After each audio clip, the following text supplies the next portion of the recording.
بسم اللہ الرحمن الرحیم۔ السلام علیکم محترم ناظرین، آج کا عنوان ہے پہلی وحی۔ انہوں نے آتے ہی کہا اقرا یعنی پڑھیے۔ آپ نے فرمایا میں نہیں پڑھ سکتا یعنی میں پڑھا لکھا نہیں۔ اس پر جبرائیل علیہ السلام نے آپ کو سینے سے لگا کر بھیجا۔ آپ فرماتے ہیں انہوں نے مجھے اس زور سے بھیجا کہ مجھے موت کا گمان ہوا۔ اس کے بعد انہوں نے مجھے چھوڑ دیا، پھر کہا پڑھیے یعنی جو میں کہوں وہ پڑھیے۔ اس پر آپ نے فرمایا میں کیا پڑھوں؟ تب جبرائیل علیہ السلام نے سورہ علق کی یہ آیات پڑھیں۔ ترجمہ: ہے پیغمبر صلی اللہ علیہ وسلم، آپ پر جو قرآن نازل ہوا کرے گا اپنے رب کا نام لے کر پڑھا کیجیے، یعنی جب پڑھیں بسم اللہ الرحمن الرحیم کہہ کر پڑھا کیجیے۔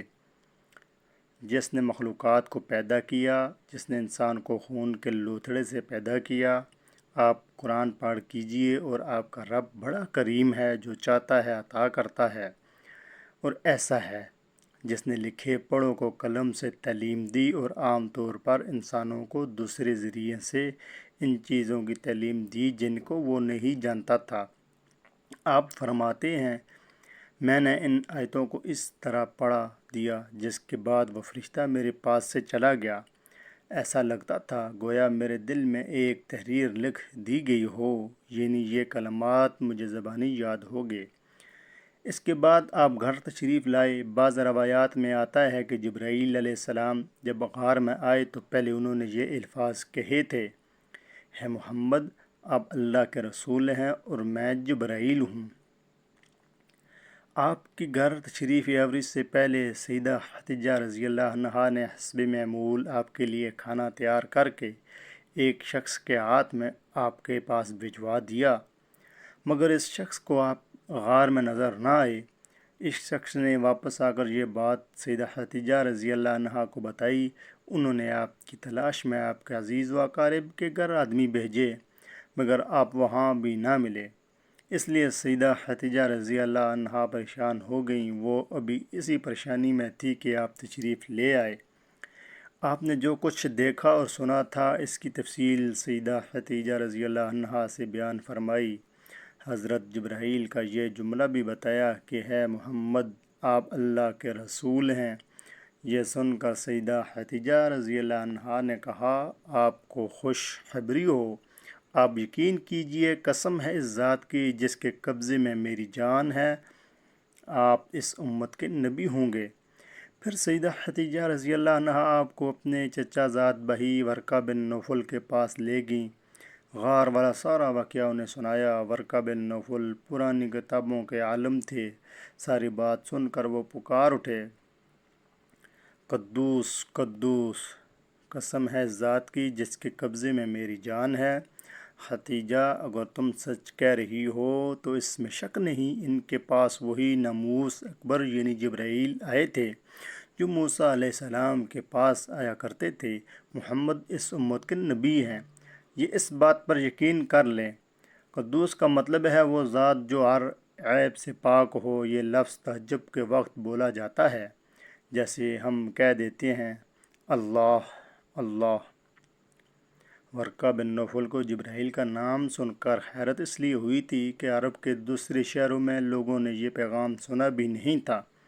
یہ بھی کہا جاتا ہے کہ ورقہ بن نوفل نے آپ کے سر کو بوسہ دیا تھا اور پھر کہا تھا کاش میں اس وقت تک زندہ رہتا جب آپ لوگوں کو اللہ تعالیٰ کی طرف دعوت دیں گے، میں آپ کی مدد کرتا، اس عظیم کام میں بڑھ چڑھ کر حصہ لیتا۔ کاش میں اس وقت تک زندہ رہوں جب آپ کی قوم آپ کو جھٹلائے گی، آپ کو تکلیف پہنچائے گی، آپ کے ساتھ جنگیں لڑی جائیں گی اور آپ کو یہاں سے نکال دیا جائے گا۔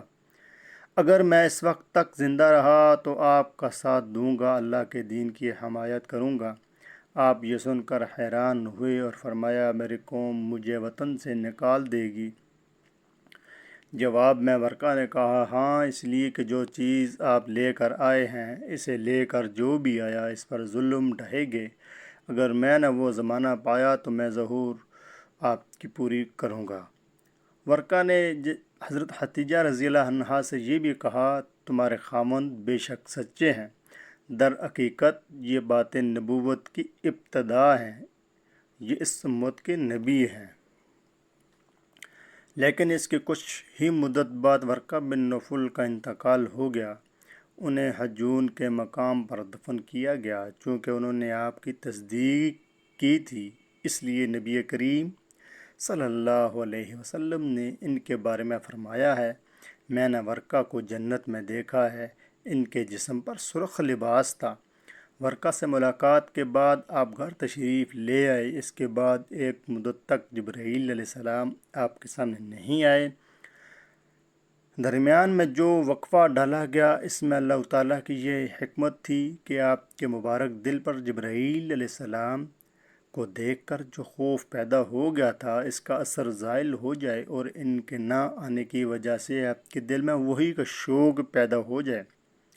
چنانچہ ایسا ہی ہوا۔ جبرائیل علیہ السلام کی آمد کے بعد سلسلہ رک جانے کے بعد آپ کو صدمہ ہوا۔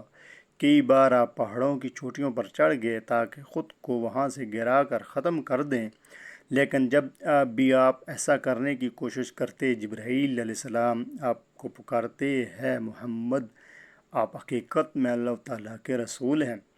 یہ کلمات سن کر آپ سکون محسوس کرتے، لیکن جب پھر وہی کا وقفہ کچھ اور گزر جاتا تو آپ نے بے قرار ہو جاتے، رنج محسوس کرتے اور اسی طرح پہاڑ کی چوٹی پر چڑھ جاتے۔ چنانچہ پھر جبرائیل علیہ السلام آ جاتے اور آپ کو تسلی دیتے۔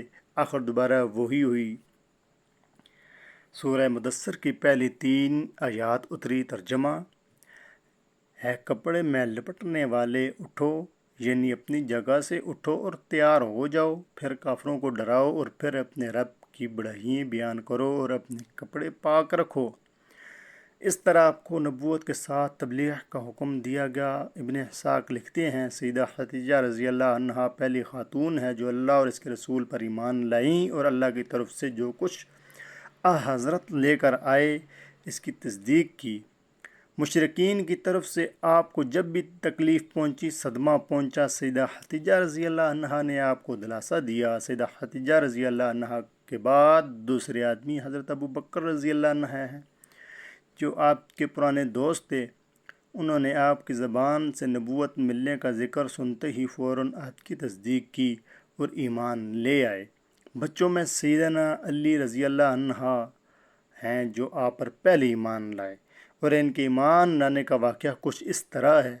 ایک دن آپ حضور نبی کریم صلی اللہ علیہ وسلم کے پاس تشریف لائے۔ اس وقت سیدہ خدیجہ رضی اللہ عنہا بھی آپ کے ساتھ تھیں اور آپ ان کے ساتھ چھپ کر نماز پڑھ رہے تھے، اور انہوں نے یہ نئی بات دیکھ کر پوچھا، یہ آپ کیا کر رہے ہیں؟ نبی کریم صلی اللہ علیہ وسلم نے ارشاد فرمایا، یہ وہ دین ہے جس کو اللہ تعالیٰ اپنے لیے پسند فرمایا ہے، اور اس کے لیے اللہ تعالیٰ نے اپنے پیغمبر بھیجے ہیں۔ میں تمہیں بھی اس اللہ کی طرف بلاتا ہوں، لات اور عزا کی عبادت سے روکتا ہوں۔ حضرت علی نے یہ سن کر عرض کیا، یہ ایک نئی بات ہے، اس کے بارے میں نے آج سے پہلے کبھی نہیں سنا، اس لیے میں اپنے بارے میں بھی کچھ نہیں کہہ سکتا، میں اپنے والد سے مشورہ کر لوں۔ ان کا جواب سن کر آپ نے ارشاد فرمایا، علی، اگر تم مسلمان نہیں ہوتے تو بھی اس بات کو چھپائے رکھنا۔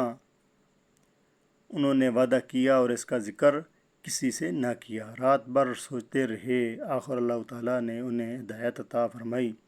سویرے آپ کی خدمت میں حاضر ہوئے اور مسلمان ہو گئے۔ علماء نے لکھا ہے، اس وقت حضرت علی کی عمر 8 سال کے قریب تھی۔ اس سے پہلے بھی انہوں نے کبھی بتوں کی عبادت نہیں کی تھی۔ وہ بچپن ہی سے نبی کریم صلی اللہ علیہ وسلم کے ساتھ رہتے تھے۔